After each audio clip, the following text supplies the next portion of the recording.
be as good as these two, but I'm pretty proud of that. After my very tricky lesson at the school, I make a rather royal encounter. Now I'm here with Chef McDang, who not only is a descendant of the Tyrol family, he's also a celebrity chef here. Right. So what are you going to cook for me today with this mango? It's going to be a savory dish, a fried fish, right. Simple fried fish with a mango salsa. First thing McDang is doing is shredding the mango, julienne style, which means chopping it through to the stone, then slicing it into thin shreds. Next, we add some chilies to the pestle and mortar. And I'm just literally bashing it so that I break the outside, but I don't pulp them. Just releasing the seeds.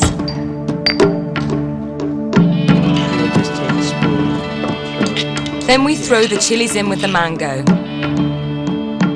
For seasoning, McDang adds salty fish sauce and then balances it out with the sweetness of 2 tablespoons of sugar.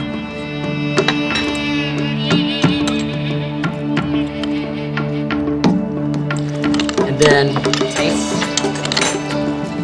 You always want to taste this thing. But it's important to taste. Okay, good. Yes, of course. Okay. It should be salty and sweet. Is it salty? Too salty? No, it's not. It's perfect balance. Okay. Next, finely chopped shallots are thrown in with the juice of 2 limes to add a zingy zest to the salsa. I've got sugar, salty, and sort of soury. Sour. Citrusy. Right. Finally, McDang adds roughly chopped sawtooth coriander and finely shredded spring onions, not only for flavour but colour and texture.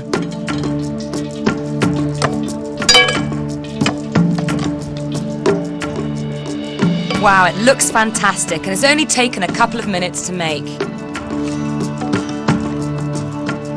Now, McDang, you're going to cook the fish. This is a snakefish. Now, I've never seen a snakefish before, but we could use other fish, couldn't you? You can. You can use catfish, which you have in where you come from, and we can use snapper would be fine. Okay, and what about something like in a cod? Any firm-fleshed white fish would be quite good with it. Any fish that is not fatty would be fine. McDang then lowers the boned and filleted fish into very hot palm oil.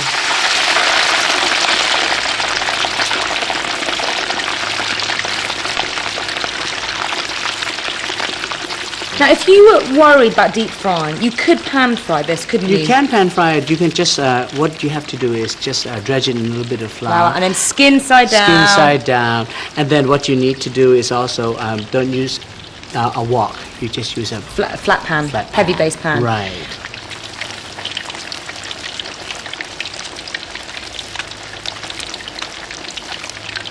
But you know, in Thailand, we have 2 kitchens. 2 kitchens? Because the oil is very, very, very hot and it splatters all over the place. And our food, you know, our food is very fragrant.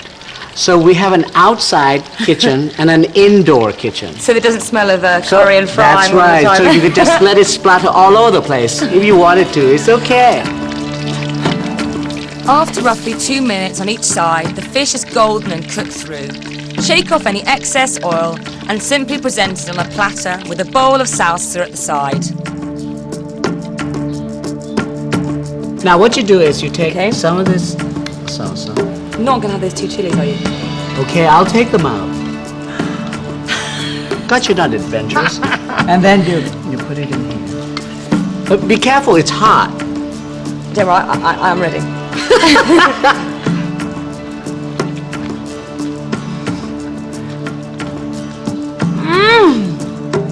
What? You're my hero, McDang. It's so delicious. It's amazing. It's so crispy on the outside, but the flesh of the fish is soft. And then you've got salty and sweet and sour, and then the freshness of the herbs. It is absolutely perfection on a plate. You've made me very happy. Good food is better than sex. Sometimes, they say.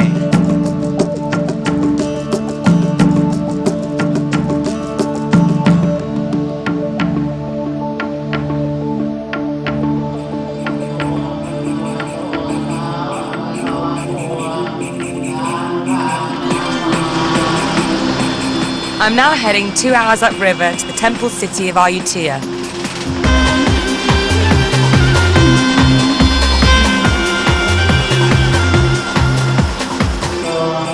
Although much of Ayutthaya is now in ruins, it was once the capital of Thailand. Its landscape is still dominated by countless temples or wats, dating back to the 14th century. Thais connect food with all important aspects of their lives. So in a country where over 90% of the population is Buddhist, it's little surprise that food plays an important role in their religious ceremonies. I'm here at the festival of the Sakha Puja, which marks the birth, enlightenment and death of Buddha. It's celebrated in temples throughout the land with offerings of curry, rice, fruit and sweets to the monks. Buddhist monks are forbidden to cook for themselves, and they must rely on the charity of others for their every meal.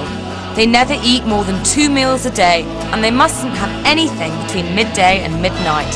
No matter how hungry this makes them feel, Buddha also teaches that they must show restraint when eating, and see food as a purely functional act with no pleasure attached to it.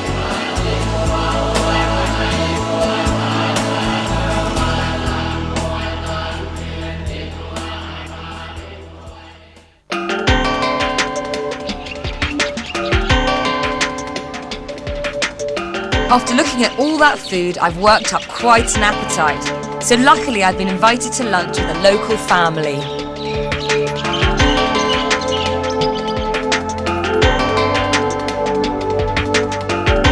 I'm here with my friend Son, who's making a Thai red curry as an offering for the monks.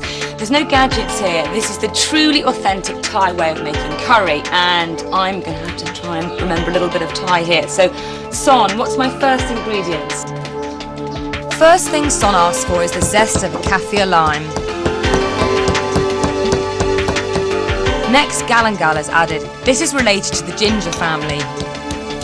This is followed by lesser ginger, which is a smaller, younger ginger. Plenty of garlic is then pounded in, and finally loads of dried chili added. Oh, yeah? All of it?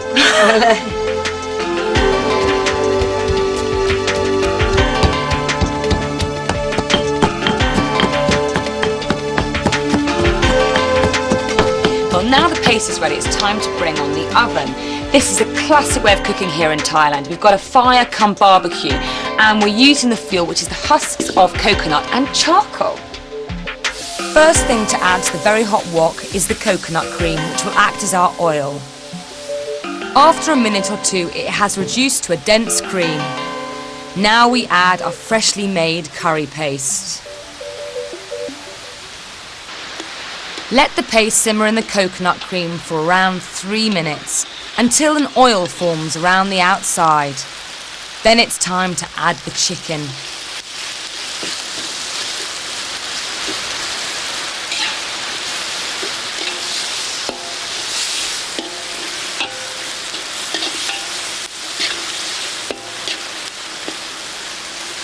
Now it's really important here that the chicken is fried in the paste. It absorbs some of the flavour. We're just going to seal the chicken before we add our coconut milk. Add a generous amount of the light coconut milk, as this will make the curry sauce. Bring to a simmer and allow to bubble for 5 minutes.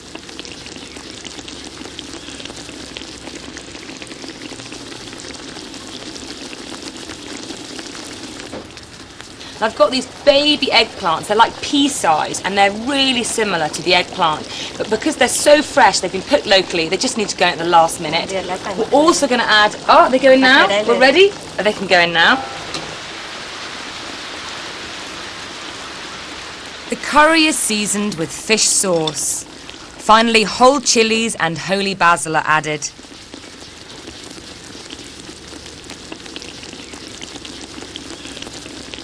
And there you have it, Thai red curry made the authentic way.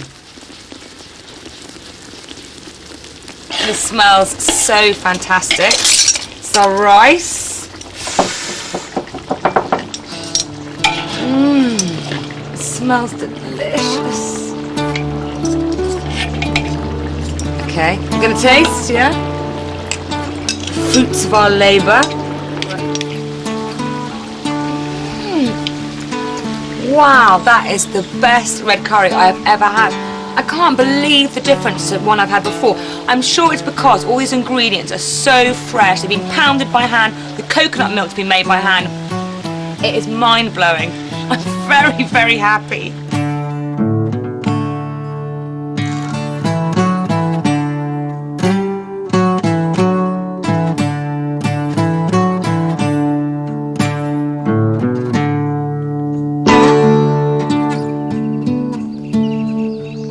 To make her red curry, Son used coconuts grown locally. Coconut palms are found all over the country, but particularly on the coast. They are the most important tree in the Thai kingdom. Coconuts are really important to Thailand. They're also very difficult to pick because they're right at the top of these trees. But the Thais have come up with an ingenious way of collecting them.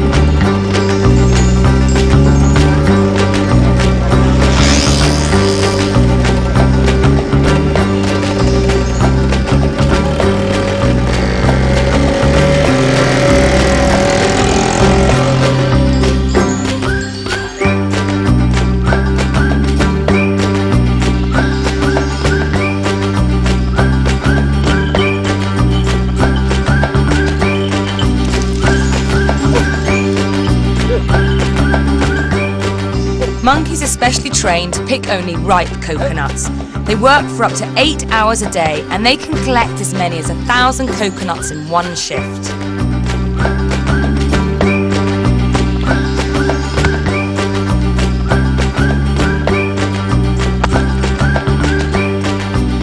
The use of coconut milk in Thai cooking was introduced by Portuguese explorers in the 16th century, who missed dairy products so much they suggested to local chefs that they find an alternative.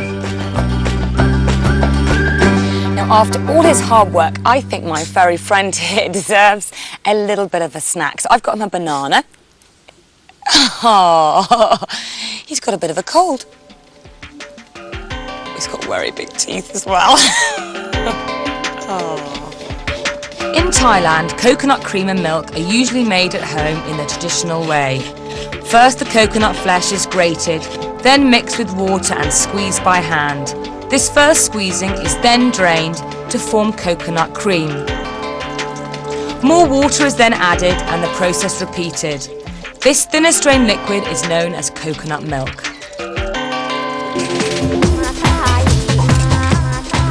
An essential ingredient in Thai cooking, the coconut is used in curries, rice, creams and desserts. At a night market 3 hours drive outside Ayutthaya, there's a chance to try coconut in some of its most delicious forms. Now I'm here at the bustling Prapatom Jetty night market, where coconut takes on a truly decadent meaning. There are yummy, sticky, delicious desserts everywhere, and I'm ready to get stuck in.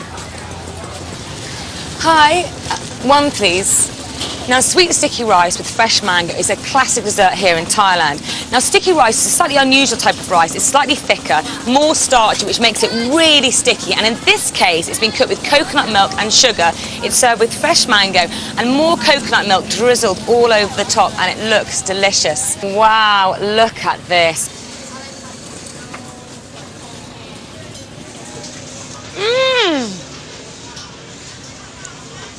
I can't tell you, that is absolutely delicious.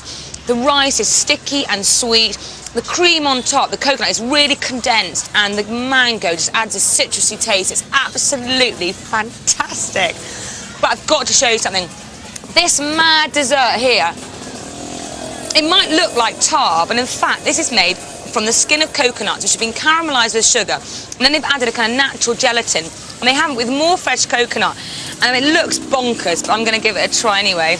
Really kind of weird consistency, but here goes.